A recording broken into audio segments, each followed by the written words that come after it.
Nation. Thank you again for joining us for another edition of our Women in Leadership. Today, I am so excited to have with us Miss Shamara Green. Shamara, welcome to the Sunflower Nation. Thank you. Thank you. Thank you for having me. Glad to be here tonight. Glad to have you. So, Shamara, tell us a little bit about yourself and the different roles that you hold currently. Okay. So I am currently a licensed professional counselor in the state of Georgia.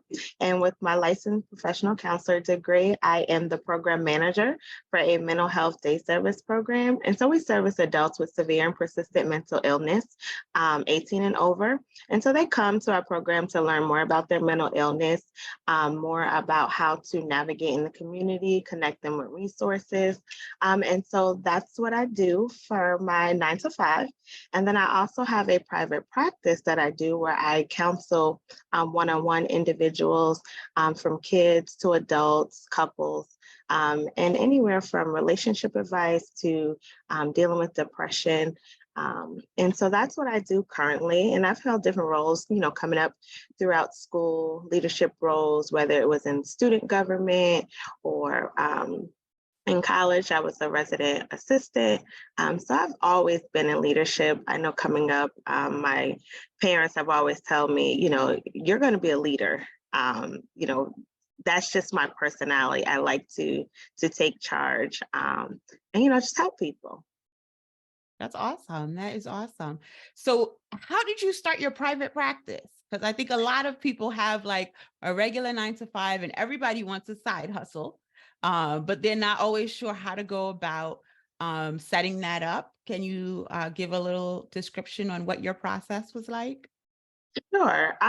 So I was apprehensive. I always knew that I wanted to have a private practice. I just was not sure how to start. Like you said, it's people are not sure which way to really go. So I hooked up with some people that I knew in the profession that had a private practice. I just started talking with them, seeing what it was that I needed to do first. And then, of course, looking up in the state of Georgia what it is you need to have a private practice. And so once I started doing some research for my own self, I started to understand what it is I needed to do, first, second, and third. So once I did that, I kind of made myself a note of what I needed to do, kind of like a to-do check-off list. And that's what I did. And so I just started and opened my private practice back in 2020. So the pandemic really gave me some time to focus and work on what it was that I needed to do. And then, like I said, just meeting with mentors and people in the field that helped me along the way. So I like to say the wheel is already invented. You don't have to recreate the wheel. So you want to take the time to reach out and link up with those resources so you're not feeling like, you're out there alone just doing it.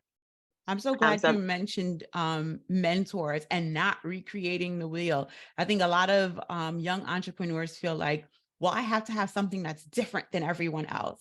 And yes, you want to have your own like little edge that makes you unique. But I find that a lot of young entrepreneurs are just trying to create something completely different. And there's almost a sense of competition, so they don't lean into mentorship. So it's interesting that you actually mention, leaning into your mentors and getting advice and support in that way. absolutely, because I feel like you said, people want to be so different. However, when you're doing something that you're passionate doing, your personality is going to come through anyway. You're going to be able to put your own spin on it. So even with podcasting, I thought about doing that as well. And so just with life experiences, I think about ways and topics I can incorporate. There probably is someone out there that does it, but it's not going to be exactly like how I do it, because you're bringing your own personality into what it is that you love to do. Right. I definitely agree on that topic of passion, right? Like you have to have passion for what you do. And when you love what you're doing, it definitely shines through and people know. So tell us, are you able to practice outside of the state of Georgia? Are you licensed outside of Georgia? No, I'm not licensed outside of Georgia. What I would have to do, I thought about getting licensed in the state of New York. I just would have to check with their certification board, licensure board to see what it was that I need to do. So there are some states that Georgia already has reciprocity with, so that I can just fill out their application and it'll be a smoother transition than other states. Because I don't foresee myself moving to any other state just right now. I just focus on Georgia. So I'm not licensed to practice in any other state outside of Georgia at the Okay. time. So tell us the name of your practice, just in case we have anyone from Georgia listening and they want to reach out. What would be the best way to get in touch with you? So the practice is called Clearview Counseling and Consulting. And right now I am working on getting my website reconstructed. So I don't have a website at the moment, but you can always email me at clearviewcounseling20@gmail.com. And you can contact me that way, and then we can connect from there. Perfect. I will definitely actually add that as our caption so that people know how to get in touch with you if they're interested in your services. So tell us Absolutely. a little bit about you coming up. Like if you had to identify the three most pivotal moments in your life that have shaped you into becoming the woman that you are today, what would those three things be? Those three things I think would be: one, I am the oldest of three. So being an older sister of two younger siblings, I think I, played the mother role in some aspects. And so with that, that has helped me to become the mother that I am today. So I have a newborn. She's almost 10 months old. Actually, on Saturday, Congratulations. she'll be 10 months old. Thank you. I would say that also, just being able to, growing up, I thought I wanted to be a nurse. And then seeing all the different nursing shows and doctor shows, I was like, that's what I want to do. That's what I want to do. And a lot of times growing up, children, they say, I want to be a police officer, or I want to be an entertainer. Whatever your desire is, sometimes along the way, life throws you curveballs. Or sometimes you have life experiences and they don't even have to be curveballs. They could be good experiences, and they help to shape who you are. So going to undergrad, I went to college at CNR, Whoop, college, whoop. college in New Rochelle. And so DNR starting sisters off, for life. absolutely. Thinking that I wanted to go into nursing, I met some other students and I found that nursing just was not for me. And so I think it was more so the science aspect of nursing. I don't know how I thought I could, get past the science aspect and become a nurse. But doing that, going to CNR, I took some courses, kind of started to find my way, and decided that I wanted to do psychology, working with people, working with the mind. That was something that intrigued me. So being a college student is something that helped to shape me, because you move out from under your parents' wing. You have the rules at home. This is how you were raised. You take all those things and you apply what you learn, as well as kind of finding your own way, your own niche. So I think going away to college would be the second thing that helped to shape me into the woman that I've become. And then as I became an adult, the different relationships that I've grew to know, to be able to nurture all the things that I've learned growing up. I think also one of my pivotal relationships was the relationship I had with my late husband. Now, he actually was the first real adult relationship, I'll say. Of course, you have relationships, when you're younger, teenager, but one that was very meaningful. And then, of course, he became my husband. So I would say that has also helped to shape the woman that I've become. And that I am today. I've learned a lot of things, a lot of life experiences, good and bad, that has helped me and to be who I am at this current moment. So being a sister, being an older sister, being able to take what I learned and go to college, and then the relationships that I have established have all helped me to become the woman that I am today. So let's break that down a little bit. So you have two younger sisters, you said. I do. So there are three of you. Your parents are still together? Yes, they are. Oh, Hmm. that's And beautiful. 28 years, I think 28 years married, about 36 something actually together. That's So yeah, awesome. they've been Awesome. together for a very long time. I love Black love. Absolutely. It's And it's not dead. Black unfortunate we love don't is see, that longevity anymore.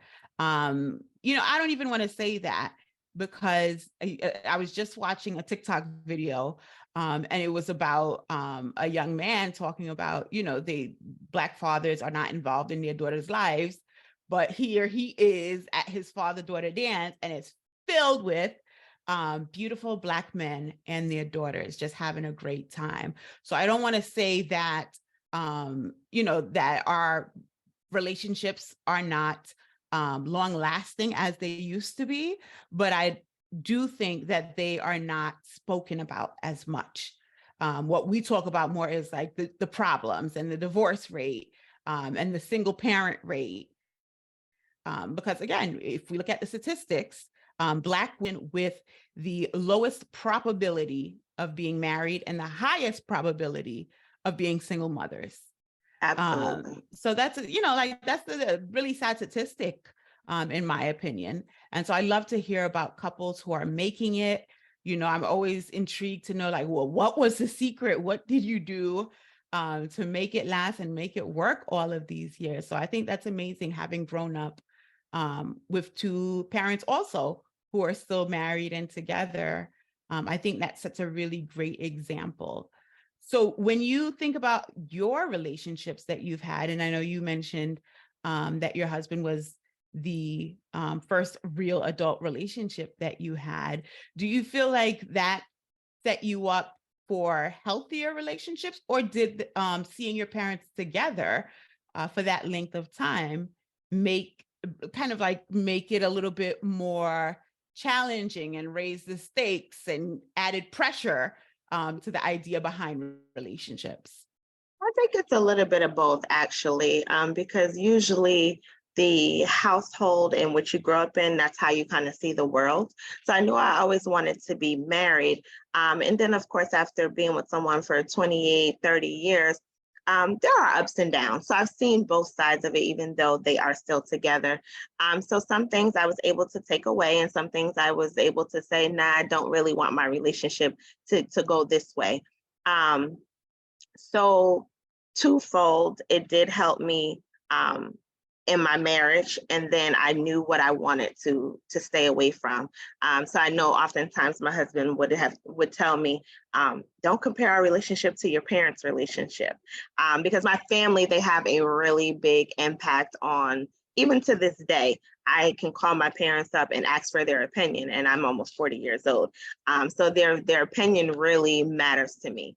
And so they definitely have helped shape where I am and what my relationship turned out to be.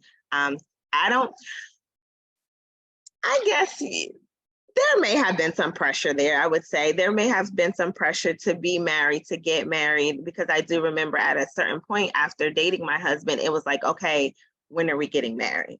And I'm wondering, I often ask myself, if I didn't come from a home where my parents were married, or if the question wasn't asked to me so much, would I have put that pressure on my relationship? Would I have been expecting to be married? Could I be someone that was comfortable just being in a long-term relationship without, as I say, a piece of paper? Right. Don't get me wrong.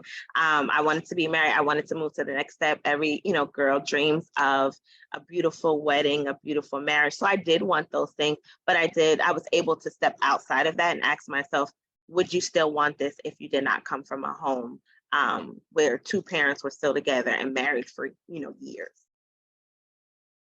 So what's the answer to that question? I think I'm still wondering. It's still in the back of my mind. And for example, I have family members who are not married and they've been in long-term relationships. And I kind of look at them and say, well, what are you waiting for? If you've been together 5, 10 years, do you not want to be married? Is this okay with you? So I think I'm still, the answer is still out there. I'm still asking myself. Would it be different? I think that's definitely an interesting twist on it. Watching a healthy relationship, I think, is so important for kids. But then it does definitely add that level of pressure of like, just like you said, what's next? Like you've been together for 5 years, what y'all doing? When is the Right. baby coming? And you know what? I Absolutely. don't know if that's a good thing or a bad thing, but it is something that is definitely very, very, very common in our community where it's like, okay, what's the next step? Like when is that baby coming? TikTok, TikTok. Absolutely. It's like the pressure is there. And I'm wondering, is it more so society? Is it, um, some people, religion plays a part in it. Some people, it's moral. So it definitely makes you question, um, what really is your reason behind wanting to get married. Are you just so in love you can never see yourself with anyone else, and this is the person for you, or is there circumstances within that relationship, whether it's being together for a long time, whether it's you just had a baby and now people are looking at you like they had a baby, they're not married. So it is a question that I have in the back of my mind. Is Do you it what really drives you to want to get married? Right. Do you think you being a psychologist has or a counselor has anything to do with the way you kind of think things through and process it and make your decisions? 100% I do. I try to step away from that, and try to not have that counselor hat on, but it's just innate. It's in me. I find myself doing it a lot. And my husband used to tell me, I'm not one of your clients. You don't have to talk to me like that. Or, everything doesn't have to be textbook. And so I'm aware that I do that sometimes without even thinking about it. Um, that I consciously say, okay, let me not let me not talk to someone else or even process as if I'm processing during a therapy session. Right. um but it's hard, it's very, It very hard. definitely is hard, definitely. So you also mentioned that one of the things that was instrumental for you was your college experience and being involved in different leadership capacities, even as a young adult. Can you tell me a little bit about that? I know we share the same alma mater, whoop whoop, Yes, to absolutely. CNR. Tell me a little bit about that because I know how instrumental CNR was to my development. And if I had to pick my top three moments or things that were pivotal in shaping me, I would also have said that college experience. Can you tell me a little bit about why it was so impactful for you? Because I think when you go to college, you are kind of, um it's people that you no longer grew up with, elementary school, middle school, high school. It's kind of like a new little mini world. People of different cultures, different backgrounds, coming together. You have a roommate, you are kind of learning how to manage your money, be kind of being on your own. So that's really the first step into adulthood. Right. And so with that, you are, like I said, taking everything you learned at home, growing up, and you're applying that. And so the times where you want to stay out late and you have class in the morning. Now, if you were at home, you got a curfew, it's time to be home for school in the morning. But here it is, you're in college, you have to make that decision. So I think that's where I started to be able to make those decisions. Um, Take what I learned and apply it. Um, Again, meeting new people, backgrounds, you have different influences, good ones, bad ones. And it's really time for you to take that, sift through it, take what you're going to take and leave the rest so that you can, after college, go into the real world because the world will beat you down. Yes, it And will. it will be like you're in a boxing match, hitting you from every angle. You don't know. Sometimes you don't know what hit you, and you're like, "Wow, mom and dad tried to warn me. Grandparents tried to warn me, but here it is. You're actually in it. You're living it. You're feeling it, and now you're trying to, fight your way through." So when Um, you give that example of, you have the option now, right? You can go out and you can stay out late, or you can come home and go to bed because you have a 9 a.m. class the next day. Do you feel like you made the right decision the majority of the time, or was it a more difficult learning experience for you where you learned through trial and error? A little bit of both. There are times, of course, when you think back hindsight, there are times where you could have made better decisions. Um, so I had fun. I did definitely have fun at CNR, but I also knew that I was there for a reason. I wanted to get a degree. I wanted to graduate. I wanted to move to the next step in my life. So it was a good experience. I would not say at all that it was bad. Um, it was just that an experience. Some people, struggle through school. Fortunately, that's not my story. So it was a good experience. There are some days where I say, you know what, I'm gonna bite the bullet. I'm gonna go out, but I'm still gonna get up for class in the morning. So I was able to juggle both. I didn't do that often because I love my sleep and naps. Naps, naps in college are important. That helps you to get through. So I was able to manage and juggle. It was not too overwhelming at all. And I know, like I said, that's not everybody's story at all. I know some Right, kids are not, right. they go to college because that's what their parents would like them to do. And then they get there and they realize college is not for me. And I think that's okay. Um, find what it is that you want to do. It could be a trade. It can be something else that you're interested in. But if you're doing it because someone else wants you to do it, it's going to be a long, drawn out process that you may regret.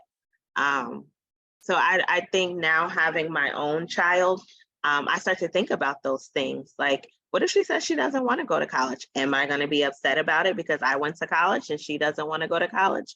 But I try to say I would like to instill in her making her own choices. Of course, if it's not detrimental to her or it's not going to, be the worst decision of her life, I would like to be that parent that allows her to make some choices for herself. I would like to be that parent too, but I don't know that I always am.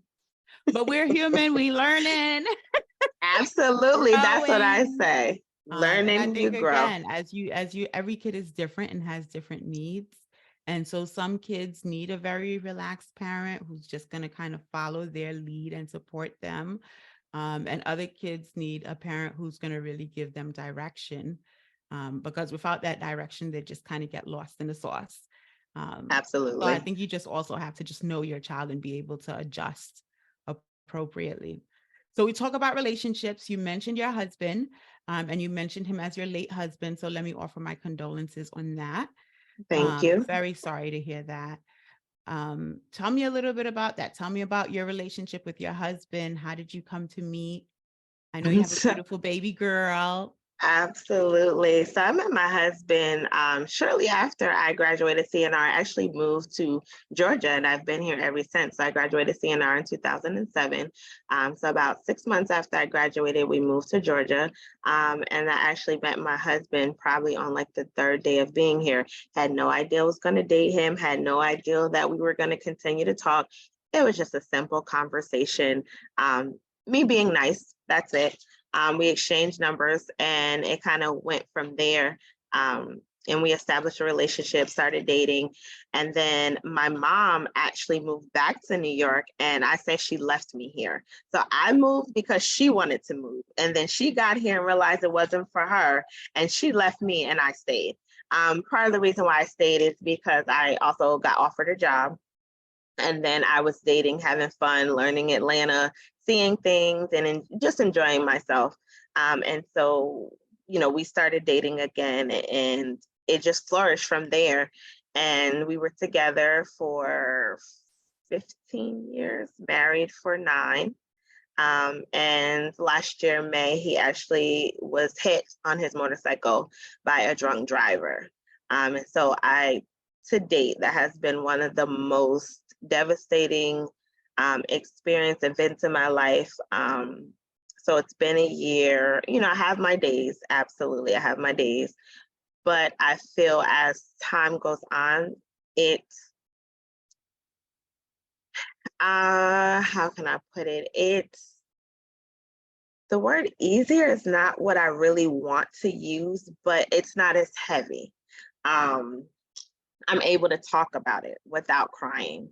I'm able to express how I feel and my thoughts, I have some clarity on it, on the situation, rather than last year this time. Last year this time is just like a, a cloud. I really can't explain. I was 6 months pregnant at the time. Mm, So it's just that I was trying to get my baby here safely, doing the bare minimum, everyone around me. I had a great support team, just making sure I stay healthy, stay, sane so that I can deliver a healthy child. And that actually, happened. Great delivery, no issues. So now, having gone through that, I know a lot of times people say something doesn't affect you until it affects you. So, going out, hanging out, partying, people drinking, you're not supposed to drink and drive. You know it, you don't do it, but you don't realize that if you do it and something happens, you have just completely turned someone's life upside right, down. right. And so now I try to bring awareness to the drinking and driving more so than what we see now, because I'm sure my husband didn't think coming home that was going to be his last motorcycle ride. And if I had to be very transparent, the person that was the offender, I'm sure he didn't think that was going to happen, to Right. him as well. So I try to look at it, from both sides. I'm still working on forgiving. Um, I'm still working on trying to be in a positive space and purposeful about my days. Because it's a whole new life for me, new mom, a widow, trying to just navigate this new life experience for me. Um, hasn't been easy, but I do think I've come a long way within the past year for sure. I think whenever you lose someone, I don't believe that it ever gets easy. I think you are always affected by the loss, but day by day, you learn how to cope a little bit better. Absolutely. Because I have lost people who are very close to me. And I think of my godmother in particular, who was instrumental in raising me. I, at times, I would almost venture to say I was closer to her than I was to my birth mother. Right. And when I lost her, she also passed very suddenly in an accident. And it's been probably close to 17 years. Mhm. And not a day goes by in 17 years that I don't think of her. And so I don't think it gets easier. I think we just learn how to cope and deal with that loss, Mhm. and find, I don't know if we even find things to fill that void. No, I and don't if think we we do. do, I think a true, it's not true happiness, or you're not really feeling that void at all. Um, I do try to find things to do. Being a new mom takes up a lot of my time. Having a full-time job takes up a lot of my time. So I do find that I'm go, go, go. So when I do have the time to sit down and kind of just be to myself, um, those thoughts start to come up. I'm like, it was a good day, but was it really a good day? Or was I just Right. so distracted and so busy that I feel like it was a good day? Um, and then just going from living with someone for the past 15 years, 14, 15 years to them no longer being here, that's a big transition. Yeah, that's your entire adult life, honestly. You shared with Absolutely. someone and to lose them. So my heart goes out to you and your daughter. And I think the blessing in that is that you have an angel watching over the two of you. But Yes. there's nothing that anybody would ever be able to say that would make it better. There is nothing. There's No, not nothing. at all. I would agree with that for sure. And I think being able to take my experience and share with others will help someone, because this time last year, there were some ladies who, on this journey for maybe a couple of years. Um, and I looked at them and I would talk to them. I'm like, how are you able to just go on? Like, how are you able to get to this space? And they're like, one day at a time, one moment at a time, 1 second at a time. And I find myself being able to tell that to some ladies, unfortunately, who has joined this circle, um, that you really didn't ask to join. Right. And Nobody wants so to be a part of that group, you know, like there are groups you want to be in, but this that's is not the group not that you're one. signing up for. Absolutely. So I've been able to share some of my journey this past year with them, and it's helping them. So I do know that I am growing. I am being able to cope. However, it just still there's still just a huge piece missing for sure. So I love that you're able to talk about it. And I love that you mentioned that you had a circle of people that were transparent with you and shared with you. Because a big part of the reason that I do this podcast is because I want women to share their stories. And so often, you know, I'll ask somebody and they're like, well, I'll do it, but I don't have anything to say. I'm just a regular girl. I'm like, everybody has a story. And I think, unfortunately, a lot of us are too afraid to speak to that story, or we're not ready yet to speak to the story. But I think there's great healing that comes not just for you as the individual being able to release, but there's so much learning that happens because a lot of times we feel like we're in isolation. You know, I Right. always give the example of my first marriage. I got married, I was very young, right out of college. Hmm. And, um, you know, shortly after we got married, I'm like, well, why hasn't he bought me a car? Why hasn't he done this for me? Why doesn't he take me away on vacation? This was the time that Facebook just came out and it was hot. So you see everybody posting these pictures. I'm Right. like, well, where's my Mac pack? You know, where's my gift Yes. set? Like, why you're Right. not doing these things for me? And it's not that we even had any real major issues, but you start to compare yourself, right? Like, and so the first Absolutely. little argument you have, nobody prepares you for that. Because if I have to speak to the Black culture in particular, what happens in this house stays in this house. So it Hmm. wasn't like you heard people talking about, or even your other girlfriends talking about, hey, me and my husband went through this, but you know, we came out on the other side, right? And so Right. it just something happens and you automatically think like, oh my God, it's the end of the world. The relationship is terrible. It's failing. I got to run and get out of this. Right. And so that is honestly what happened to me. And when I look back on it now, we had no problem. Yeah, you can't even identify. Like, Yeah, I mean, people say, why did you that, get away? He didn't post pictures of me on Facebook, I guess. I don't know. He didn't buy me enough makeup. You know, so I think there is so much to give to the world by sharing our stories. And that's why, you know, with me, I'm pretty transparent about things because I know how much I have benefited from hearing other women speak to their stories, be it right. good or bad. Right. I love hearing a woman talk about, you know what, I went into this organization and I transformed things. I was the first this, I'm doing this and this. That's amazing. I'm happy. I'm excited for that woman because now it inspires me like, wow, I could do that too. If she did it, I could do it. Right. But Absolutely. in the same note, like sometimes you're like, man, I'm alone. Nobody else, is feeling this heaviness or this sadness, or nobody else's kid is behaving like this, and the reality is you're not alone. It's just that people aren't talking about it. And so when somebody like you comes on and says, this is what I went through, and it was heavy for me, and it's still heavy for me, but I Right. want to share this because I know it can impact somebody else. That alone makes you a leader. Absolutely. I think people are afraid of judgment.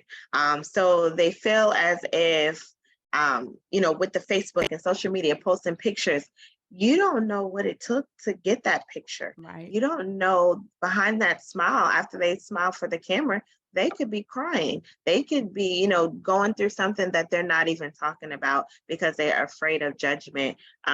Just like even, recently in the news and the younger kids committing suicide and having to deal with so much stress, emotional stress in school and in the home. And, you see people share the rest in peace posts or the copy and pasted posts about, if you're depressed, reach out. But when someone shows that vulnerability, people are not really receptive to it. Right. They don't really care. It's almost like as if it's a trend to just say, if you want to talk, I'm here, but you're not really, putting into Right. that person. So I think people are afraid. I really do think they are afraid. And that's why they hold a lot of things inside for fear of what others are going to think about them. So what I love about our conversation is that you are not just bringing the perspective of a woman and mother and a wife, you also bringing the perspective of a counselor to it. So I think it's, like even the way you respond to the questions, I'm like, yeah, for sure. That's what she does. This is her life's work. Because, It just the comes average person out. doesn't see it that way. They're just like, yeah, people need to just share. But Right. you're able to flip it and really examine it deeper, which I think is great. The question I also want to ask is, how do you define leadership? I think leadership is unique to the person. It's being able to not only demonstrate whatever it is, whatever that success looks like for you. So a leadership can be something on a level as being able to take lead in something in your community. It could be serving the homeless. That's a leader. You're demonstrating some type of kindness, showing empathy for others. And then some people measure leadership by status. So it's just unique to the individual. But I also like to say that being a leader is demonstrating. Leaders don't always sit from behind the desk and delegate. You want to get out there, you want to be on the ground, you want to demonstrate what it is that you are actually saying. So that I think that's being a leader. I think that's great.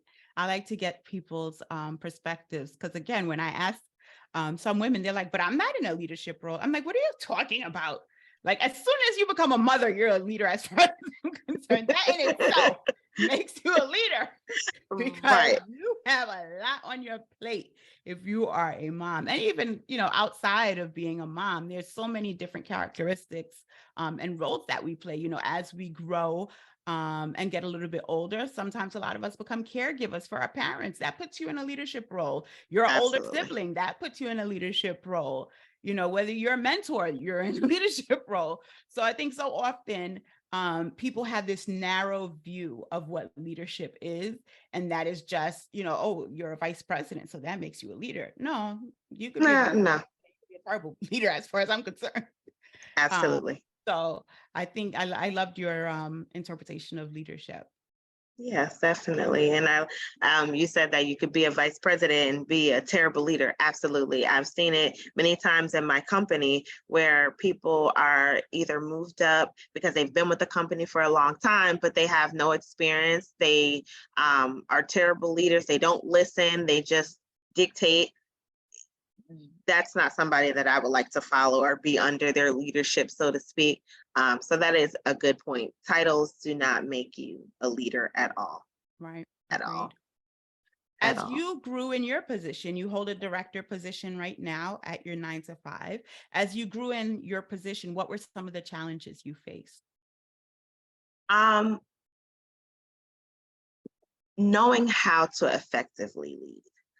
You deal with a lot of different personalities when you have staff, and so knowing how to deal with those individuals, I think has been my biggest challenge. I know the work, I know the work like the back of my hand, but everyone doesn't do things the way that you would do them. So sometimes filling the seat behind another manager or another leader that was in that role, you find that sometimes you have resistance from staff. Well, so and so didn't do it that way. Why do we have to do it that way? So being able to effectively lead and not just say, well, I'm the manager or I'm the director, so this is how we're going to do it. Being able to listen to what it is that they had to say. And I think also as a leader, when there are policy changes or when we do have to do things a certain way, I like to give reason behind it. It helps that person or helps that individual to understand, okay, Shamar's not just saying it just because she's, the manager or she runs the program. There's a reason why we have to do our notes this way. It's how we get paid. We have to submit these notes to, insurance companies. So there's reasons why we are asking you to do certain things. So I think that's important, in being a leader, and some of the things that I had to learn throughout my years of leadership. And just also having, again, back to the mentors and people that I looked up to in the company that were in leadership roles, and kind of how they did things. So I'm always big about taking experiences of other people, applying what works for me, and leaving the rest. That's a good philosophy to go by. Yes, Definitely. absolutely. So you're a young professional. Even right now, you're a young professional, and you have this director title. And I know, just at least in my experience, one of the challenges that I used to face was ageism.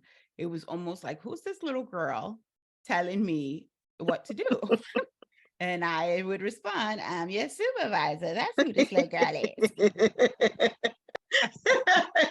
Did you ever experience that? Or is that just If me? I did, it was not put out there for It me to wasn't see. blatant. Okay. Yeah, it wasn't blatant. I definitely supervise people who are older than me, probably old enough to be my mom, but I find that they respect me. They respect my role, and it could have a lot to do with my personality. Because again, I'm not coming in there saying, do this, do this, do that.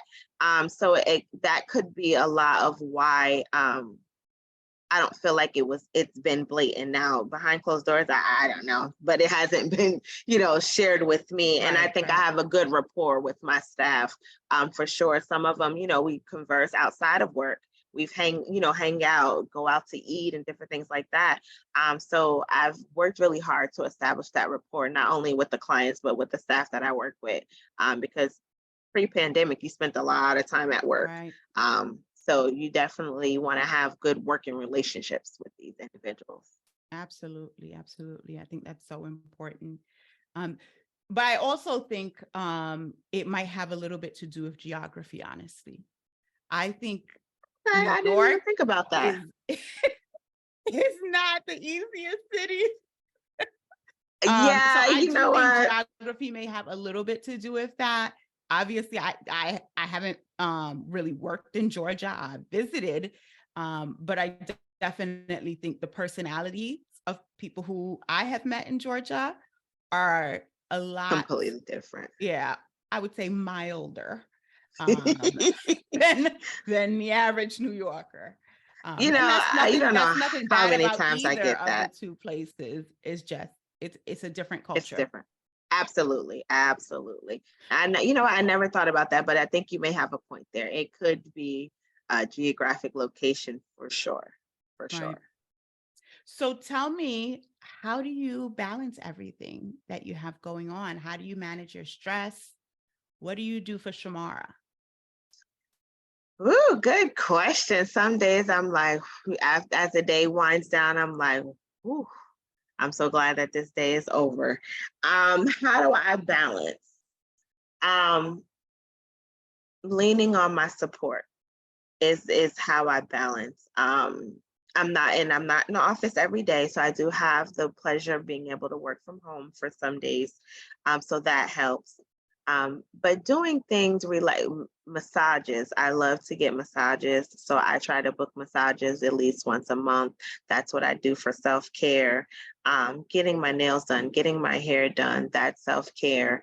And being a mom these days, being able to go to the grocery store alone is part of self-care. Hey, I need to run to the grocery store. Can you watch my baby real quick? Just an hour or two. Sometimes when I pull into the driveway, take 10 minutes to get myself together before coming into the house and changing my hat from work Shamara to now mom Shamara. That's part of self-care. And then sometimes, to be quite honest, once I put my daughter to bed at 8 o'clock, just on my phone, mindless scrolling is self-care. I don't want to have to think about anything. I don't want to have to put forth no effort. I just want to lay here and scroll on my phone and see what else everyone else in the world is doing. So I try to incorporate that time for myself, even if I have to specifically carve it out. I try to make some time for myself. But my support system helps me for sure. Because without that, I don't know where I would be. So for women who are wondering, right, and they feel alone and they're like, well, I don't have a support system.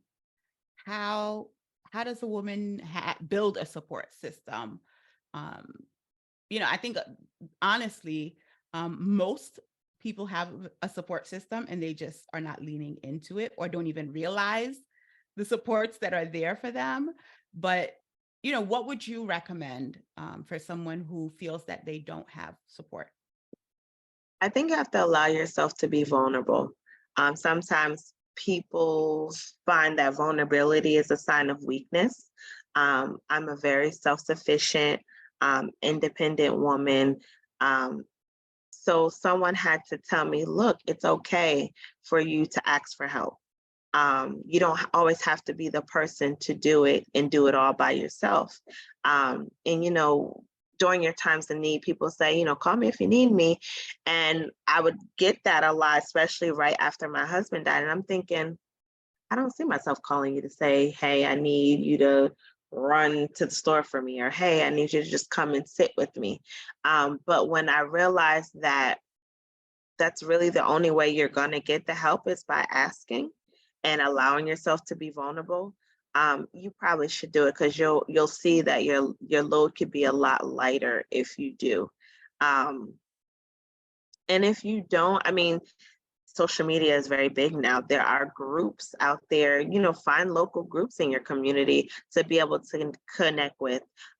It could be, members of your church, or if you're a part of, different organization, but lean on those individuals, especially if they say, let me know if you need anything. Take the time to be vulnerable and let your guard down and allow people to help you. So I'm still learning that. I'm getting better, definitely getting better. But I can see how that could be hard for some people. Absolutely, absolutely. My entire dissertation was on the theory of the strong Black woman. And it is all about opening yourself up and being vulnerable so you don't have the weight of the world on your shoulders. And so often that is something we do not do. And I think, again, just like you said, people feel guilty, people feel judged. And so we need to create a new culture where it's okay to say, wait a second, I need a break. Yes. I'll share a little secret. Don't judge me, you all. Don't judge me. During COVID, Mm-hmm. we're on lockdown. No one can go out, which means I'm like stuck in the house with my husband and my son. They would drive me crazy. And because no one would go out, I would just be the only person who went to the supermarket, right? Mm-hmm. So once a week, it was like, okay, go grocery shopping. And at one point, it got to the point where I would leave things in the car on purpose that I already bought and be like, oh, shoot, I forgot to pick this up. I have to go to Walmart again tomorrow. And I would just drive to Walmart and the thing would be in my car. Like, let's say it's dishwashing liquid. Dishwashing liquid is sitting right in the car underneath the seats just in case somebody went in there. Sit in the parking lot for like 40 minutes, listening to the radio, and then drive back home. And that was my self-care during that time. I'm telling you, get away from that. I'm telling you, and people going back to the relationships discussion that we had a little bit earlier, and you don't see that side, or people don't talk about that side. There are times where in my mind I divorce my husband every other week, or I don't like you today. I love you, but I do not like you today. And for people, I always find it, I kind of like squint my eye at them when I see relationships and married people that are like, oh, my husband is just so amazing. And he probably is amazing, but I'm pretty sure you didn't like him yesterday. Absolutely. I want to say that I think I seen something too with Barack Obama and Michelle, where Michelle said she didn't like Barack for like 10 years. Yes. I'm like, She's like, he's going out and growing his career, and I have these kids. Absolutely. Absolutely. So I'm like, people don't talk about that, but it's important to get that self-care. And like you said, just going to the grocery store, taking a ride is a part of that. It was just like, I just need to get away. I'm going to sit in this car for the next 30 minutes and nobody's going to talk to me or bother me. But you know what would happen? And it was funny because I was COVID shy. I didn't want to go in the supermarket every day. I just wanted to get out of the house. Right. What would happen is they would text me and be like, can you pick this? I'm like, oh, so now you really gotta go. Now you really have to go inside. They never listen to my podcast, so I don't have to worry about them finding out our little secret. We won't tell anybody. So thank you so much. This was such a good conversation. We are almost out of time, but I want to ask you one final question, which is, what advice would you give to other women coming up behind you? What advice would I give? Talk to those older than you. Talk to those who, older, siblings, cousins, aunts, someone that you can relate to. Don't try to figure it out yourself, because like I like to tell my younger sister, the things that you're doing, we've already done it. So utilize us. The things that you may not think you can go to your parents about, find a trusted adult to be able to talk to that you can confide in, because some things you can learn through experience, but some things you would rather someone tell you before you have to learn the hard way. And I think this generation, for some reason, they just think they're invincible. They have lost the real value and morals that I feel the older generation had. And I just think they need more guidance. And I don't know if it's just the guidance is not there, or they're not taking what they've learned. But I think that the younger generation and those coming up behind me, lean on someone that has done it before, that you trust, that you can confide in, and have those candid conversations so that you can learn from their experiences. Because 9 times out of 10, someone has experienced it before. Absolutely. I think that's great advice. You have been a pleasure to speak to. You are welcome at the Sunflower Nation anytime you want. Well, you work on getting your New York license because we need you here in New York. Yeah, I think I will do that, because I could do telehealth. I don't have to physically be in New York. I could do telehealth. So that would be something I can look into. But I definitely look forward to continue to follow your growth and see pictures of your beautiful baby girl. Absolutely. I'd be happy to share. Amazing mom. Thank you. And I wish you nothing but success. Thank you so much. It was great. I'm glad that you invited me on, and I'll be looking for an invitation for the next time. Absolutely. To the Sunflower Nation, thank you so much for listening today. May your hearts be filled with the brightest of sunflowers, even on the cloudiest of days. Wishing you love and positive vibes. Until next time, take care.